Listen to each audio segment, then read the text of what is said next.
How do I stop the pain? I can't live without something. I'm dying here. The pain is killing me. The narcotics are killing me.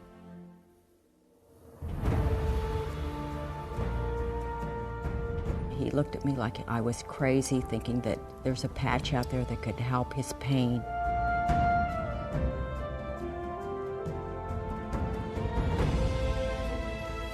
I don't care about suicide any longer. I have something to live for.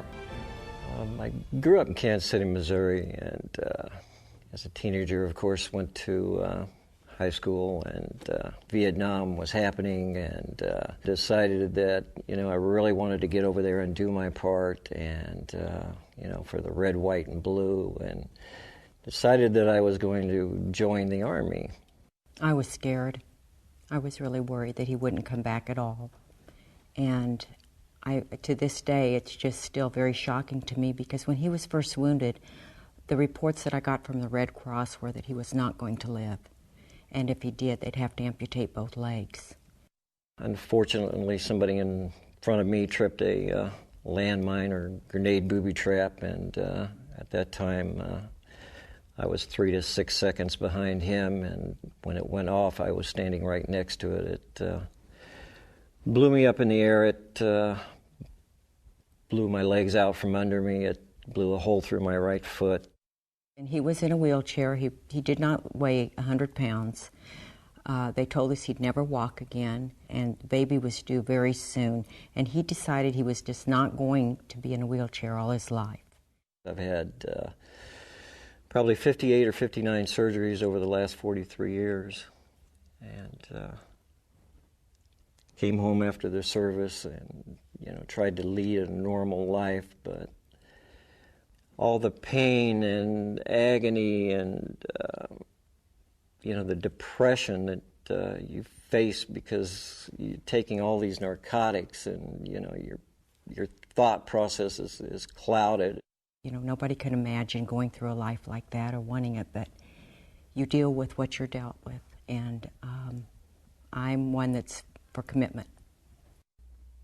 I think about 8 years ago, I started having these attacks, chest pains. What it was my pancreas, and I'd never had a problem with my pancreas. I wasn't even sure what a pancreas was, but I was sure about the pain. It was like somebody taking a spear and just running it right through my chest, and probably something that's almost as bad as that is every day I'm nauseous. You're just so sick that you have to lay down, close your eyes, and it's pretty much that way all day long, and you're just basically incapacitated, and it's a horrible thing to live with. And he was on Zofran and every strong anti-nausea drug there was.